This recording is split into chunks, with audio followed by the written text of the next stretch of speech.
आज हम चर्चा करेंगे फ्रांस के फ्रांस में 2022 में चुनाव है और उससे पहले फ्रांस की सेना में भी काफी उथल मचा है और वहां के दो मुख्य दल दोनों में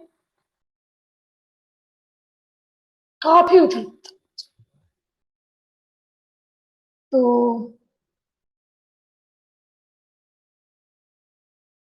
चलिए चर्चा देख रहे हैं। मैंने इस स्क्रीन में बनाया है इमैनुअल मैक्रोन जो कि फ्रांस के राष्ट्रपति हैं और the Republican on the move party के अध्यक्ष, फ्रेंच में ला रिपब्लिक इन मार्च इसे कहा जाता है और उनके मुख्य प्रतिद्वंदी हैं ली पेन जो नेशनल रैली पार्टी से फ्रेंच में असम्बलेंट नेशनल कहा जाता है की अध्यक्ष। इन दोनों के बीच में मुख्य मुकाबला होने जा रहा है। 2016 में जब चुनाव हुआ था तो उसी समय इमैनुअल मैक्रोन ने अपनी पार्टी ला रिपब्लिक इन मार्च की स्थापना की थी। उससे पहले वो मंत्री होते थे, वित्त विभाग उनके पास था और उनके सामने ली पेन थी जो प्रखर राष्ट्रवादी मानी जाती हैं। डोनाल्ड ट्रंप ने भी ली पेन को ही समर्थन दिया था क्योंकि ये सभी राष्ट्रवादी सोच के होते हैं, किंतु ली पेन वो चुनाव कुछ मतों से हार गए और इमैनुअल मैक्रोन सत्ता से अब जब 2021 का आधा समय लगभग निकल रहा है तो फ्रांस की राजनीति में और उसकी सेना में काफी उथल पुथल हो रहा है।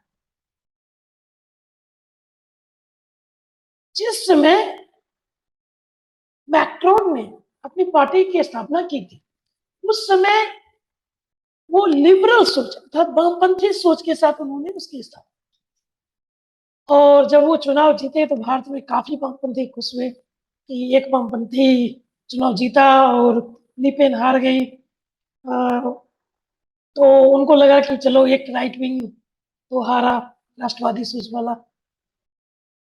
किंतु 2020 आते आते मैक्रोन ने अपनी स्ट्रेटजी बदली और वो सुदूर वामपंथी से सेंट्रिस्ट आ गए, अर्थात हम ना वाम के हैं ना दक्षिण पंथ के हैं, हम मध्य की राजनीति करते हैं और हम यूरोपियन सेंट्रिक राजनीति करेंगे। प्रो यूरोपियन इन्होंने अपनी राजनीति बना दिया, जो फ्रांस के हित में होगा जो यूरोप के हित में होगा। ऐसा क्यों हुआ? ऐसा इसलिए हुआ कि लीग में चुनाव हारने के बाद भी लगातार मुखर रही और 2015 से घटनाक्रम तेजी से बदला। 2015 में हॉलैंड तब राष्ट्रपति होते थे और 7 जनवरी 2015 को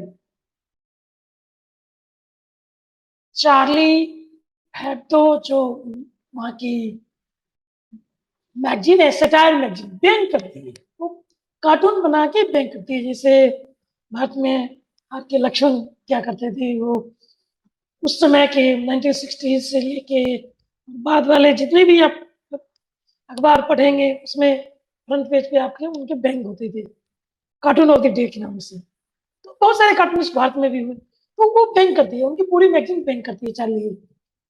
उस पे हमला हुआ और वो जो हमला हुआ उसमें चार्ली हेब्दो के एडिटर भी मारे और उस हमले में 12 जनों की जान गई थी। बाद में पुलिस ने जो शूटर था उन सबको भी मार दिया। तो 6 और जन जो उसमें शामिल थे हत्या में, उन सबको भी मार दिया। और ये हत्या क्या था, शेरिफ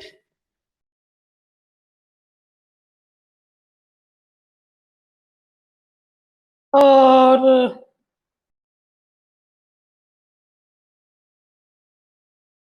शेरिफ और उनके भाई ने, और ये सभी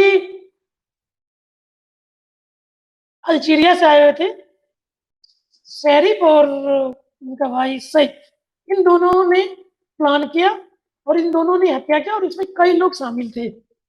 और बाद में कुछ वहां से जो भाग गए, वो सभी अपने आप को अलकायदा से एसोसिएट कर दिए, और उसमें आईएसआई से भी उन्होंने एसोसिएट कर दिया। तो आईएसआई से एसोसिएट इन लोगों ने इसलिए किया कि 2014 में फ्रांस ने सीरिया में आईएसआई के विरुद्ध काफी बड़ा ऑपरेशन चालू किया, और उनके जेट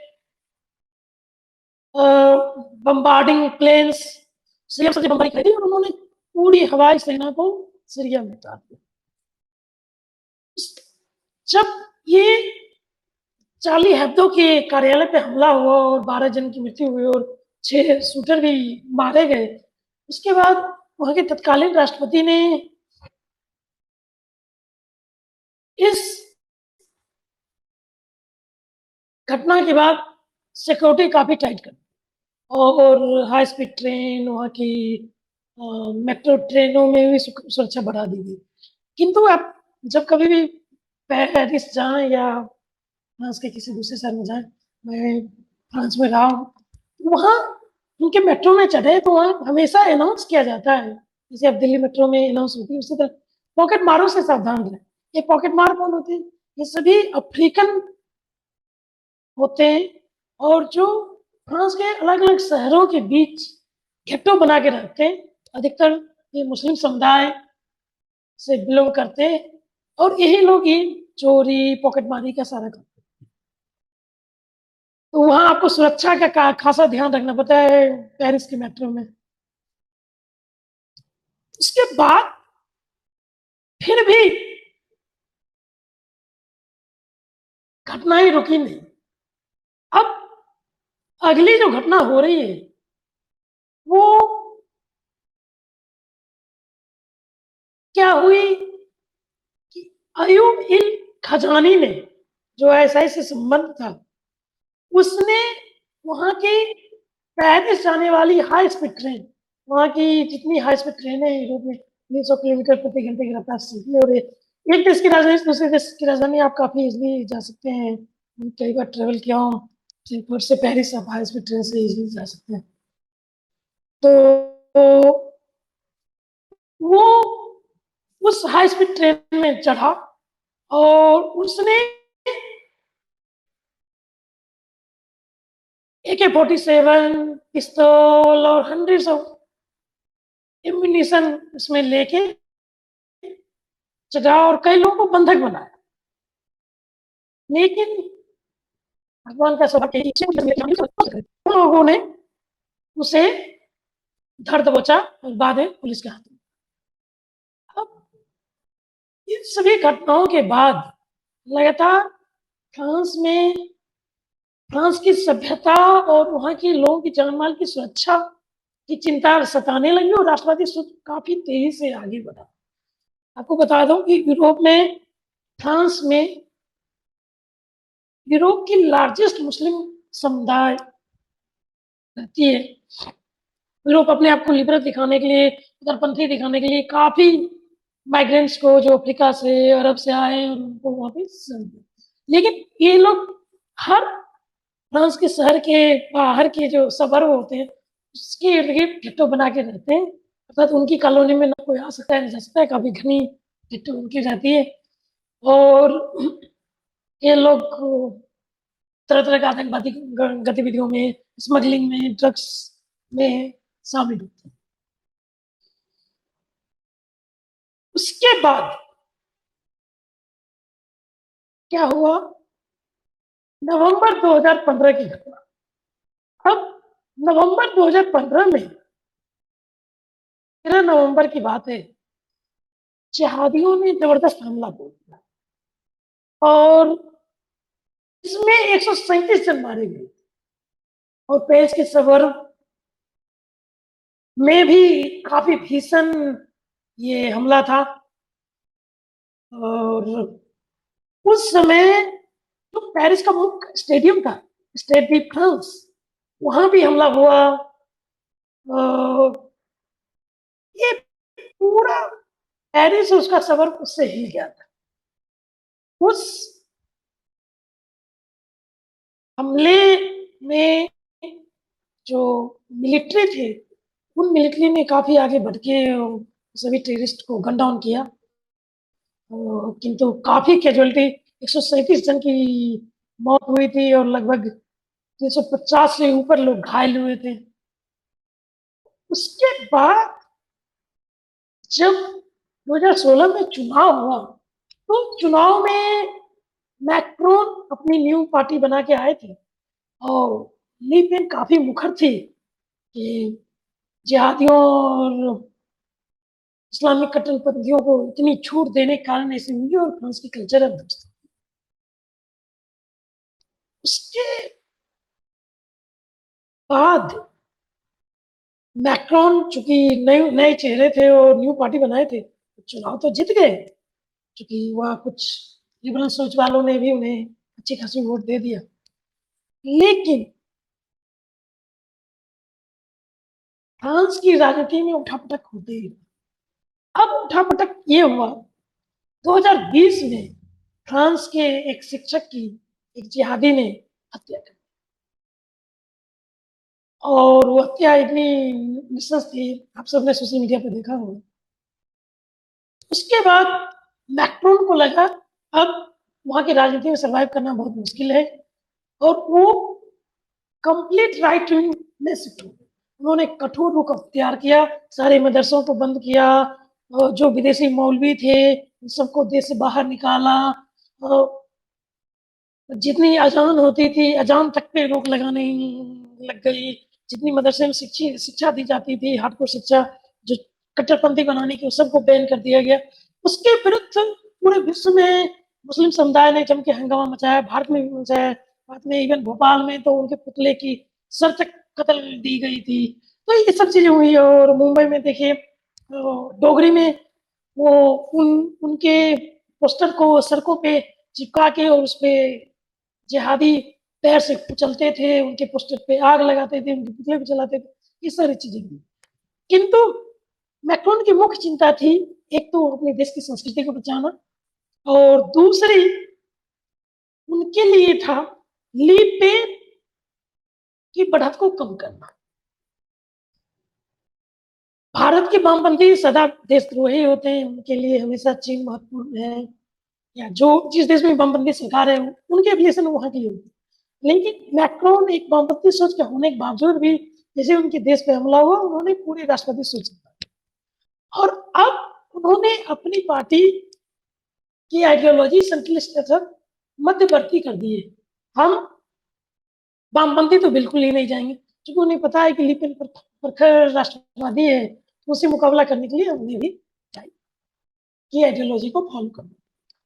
अब 2 दिन पहले जो मिलिट्री 2015 की जिहादी हमला को रोकने में शामिल थी, उन लोगों ने एक ओपन लेटर लिखा, इसमें किसी का नाम नहीं है, लेकिन वो ओपन लेटर जो है वो कह रहा है कि राष्ट्रपति मैक्रोन को सीधे टारगेट किया गया कि आप जिहादी या इस्लामिक विचारधारा को छूट दे रहे हैं, इसके कारण हमारी देश की सभ्यता और संस्कृति पे खतरा है, देश की सभ्यता को हमें बचाना है। और इस संगठन का नाम दिया है जनरेशन ऑफ फाइव। ये सभी यंग जनरेशन से हैं और अभी मिलिट्री में सर्व कर रहे हैं, कुछ सेमी रिटायर्ड है, अधिकतर मिलिट्री में सर्व कर रहे हैं। इससे पहले पिछले महीने अप्रैल में भी मिलिट्री वालों ने इसी तरह का एक लेटर लिखा था। अब इस जो 2 लेटर आ गए, इसके बाद ली पेन पश्चिमी फ्रांस की विजिट की और उन दोनों पत्रों का स्वागत की है और मैक्रोन पे सीधा हमला बोला है कि इस्लामिक जिहादी और इस्लामिक वामपंथी सोच को किसी भी तरह से बढ़ावा मत दीजिए। इसके बाद जो मैक्रोन की पार्टी के लोग हैं, वो लोग अब सेना पे सवाल उठा रहे हैं।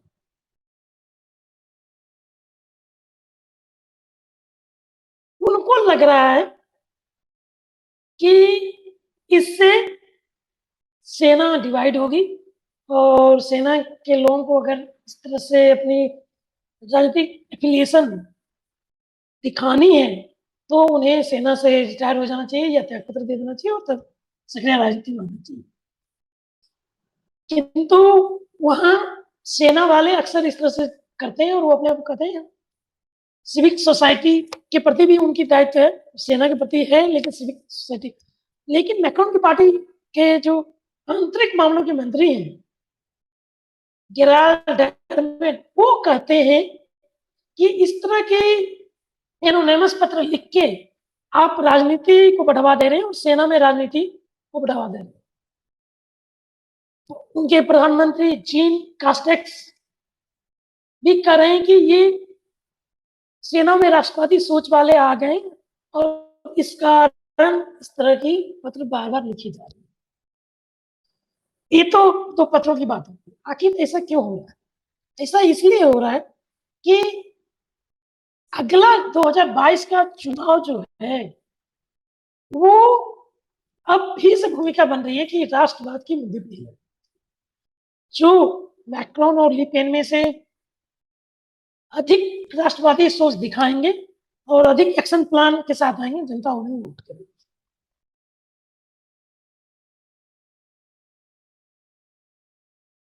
अब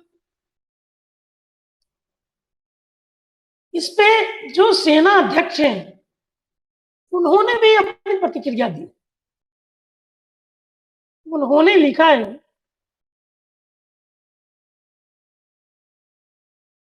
कि हम इस पे कार्रवाई करेंगे और हम पता लगाने करेंगे कि इन लोगों ने इस तरह से बिना नाम उजागर किए एनोनिमस क्यों लिखा। और जो इनका